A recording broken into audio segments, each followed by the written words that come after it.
மக்களே ஆந்திர பிரதேஷோடைய துணை முதலமைச்சர் பவன் கல்யாண் அவர்களை வந்து புலம்ப வைத்திருப்பதாக சில தகவல்கள் வந்து சோசியல் மீடியால வந்து பார்க்க முடியுது.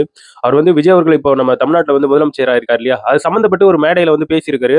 ஸோ அவர் என்ன பேசியிருக்காருன்றத பத்தி தான் இன்னைக்கு இந்த வீடியோல வந்து இருக்க போகுது. வணக்கம் மக்களே, நான் உங்க கோகுல். இது உங்க கோகுல் டேக். ஸோ இது போன்ற நியூஸ் எல்லாம் தெரியணும்னா கண்டிப்பா சப்ஸ்கிரைப் பண்ணிக்கோங்க. எனக்கு ஒரு பக்கபலமாக இருக்கும். பவன் கல்யாண் அவர்கள் ஆந்திர பிரதேசோடைய டெபுட்டி சீஃப் மினிஸ்டர் அவரு. ரீசென்ட்டா அவர் வந்து பேசியிருக்காருங்க.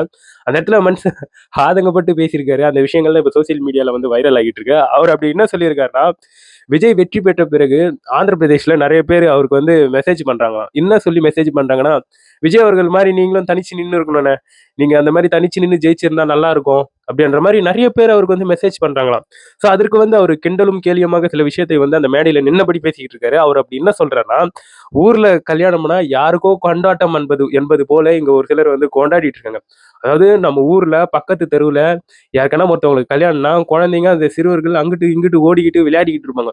அந்த மாதிரி தான் இப்போ வந்து ஒரு சிலர் வந்து என்ன பண்றாங்கன்னா, இங்க விஜய் அவர்கள் ஜெயிச்சிருக்கக்கூடிய தமிழ்நாட்டுல ஜெயிச்சதுக்கு இங்க ஒரு சிலர் வந்து என்ன விமர்சனப்படுத்திக்கிட்டு கொண்டாடிக்கிட்டு இருக்காங்க.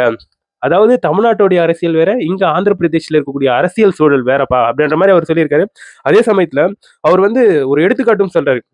நான் வந்து 2019ல 2 தொகுதியில தேர்தல்ல வந்து நின்னேன்.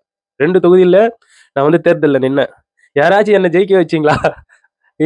எனக்கு தோல்விய தானே தந்தீங்க அப்டின்ட்டு மனுஷன் வந்து ஓப்பனா பேசுறாப்புல. அதே சமயத்துல அந்த சமயத்துல நான் தோத்த பிறகு என் கூட யாருனா நின்னாங்களா? யாருமே நிக்கலையே அப்ப இருக்கக்கூடிய அரசியல் பிரமுகர்கள்.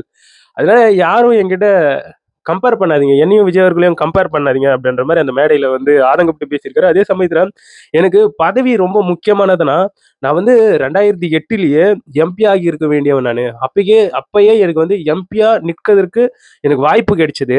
அதுக்கேற்ப 2014ல மல்காஜ்கிரி எம்பியாக போட்டியிட என்டிஏ அலையன்ஸ்ல ஒரு வாய்ப்பு கிடைச்சது. ஆனா அதுலலாம் பார்ட்டிசிபேட் பண்ணலையே. அப்படின்ற மாரி பவன் கல்யாண் அவர்கள் வந்து நெறைய விஷயத்த வந்து மேடையில போட்டு பேசி, அவர் வந்து அவருடைய ஆதங்க குரல்களை வந்து பதிவு பண்ணியிருக்காங்க. இந்த இடத்துல நம்மளுடைய தமிழ்நாட்டுல நம்மளுடைய தமிழக முதலமைச்சர் சிஎம் விஜய் அவர்கள் வந்து எந்த ஒரு கூட்டணியும் இல்லாம தனித்து நின்று அவர் வந்து ஜெயிச்சிருக்காரு. இதை பார்த்தா நம்ம ஆந்திராவுல இருக்கக்கூடிய நண்பர்கள், சகோதரர்கள் அவங்க ஆதங்கப்பட்டு பவன் கல்யாணுக்கு ஒரே மெசேஜ் வேணும். நீங்க ஏன் சந்திரசேகர் ரெட்டியா? அவர் பேர் தெரிய மாட்டேங்குது. அவர் கூட ஏன் நீங்க வந்து கூட்டணிக்கு போனீங்க? நீங்க தனித்து நின்னு ஜெயிக்க வேண்டியது தானே அப்படின்ற மாரி பவன் கல்யாண் டெப்யூட்டி சீஃப் மினிஸ்டருக்கு வந்து நெறைய மெசேஜ வந்து போட்டிருப்பாங்க வேணுமா. அதை வச்சு மனுஷன் இப்போ ரீசெண்டா மேடையில வந்து புலம்பி தள்ளியிருக்காரு. எல்லாருமே சோனா ஆயிட முடியுமாயா?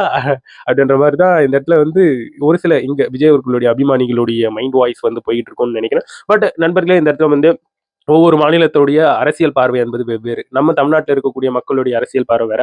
ஆந்திராவுல இருக்கக்கூடிய அந்த மக்கள் பார்வை வேற. அதனால யாரையும் இங்க கம்பேர் பண்ண வேணாம், குறைத்தும் மதிப்பிட வேணாம்ன்றது தான் இந்த இடத்துல வந்து ஒரு அன்பான வேண்டுகோள். இப்ப ரீசென்ட்டா அவர் வந்து இந்த மாரி மேடையில பேசியிருக்கக்கூடிய விஷயங்கள் வந்து பயங்கர வைரலா போயிட்டு இருந்தது. அத உங்ககிட்ட நான் தெரிவிச்சுட்டேன். இத பத்தி நீங்க என்ன நினைக்கிறீங்கன்றது என்னோட கமெண்ட் செக்ஷன்ல ஓப்பனா எழுதுங்க. அப்பதான் இங்க நடக்கக்கூடிய விஷயங்கள் எல்லாம் வெளிப்படையா கமெண்ட் செக்ஷன்ல தெரியும். நமக்குள்ள ஒரு எந்த ஒரு ஒளிவு மறைவும் இன்றி பேசக்கூடிய விஷயங்களாக கமெண்ட் செக்ஷன் இருக்கும்ன்றதுல வந்து மாற்று கருத்து கிடையாது. இது போன்ற நியூஸ் எல்லாம் தெரிஞ்சுக்கணும்னா கோகுல் டேக் சேனலை சப்ஸ்கிரைப் பண்ணிக்கோங்க.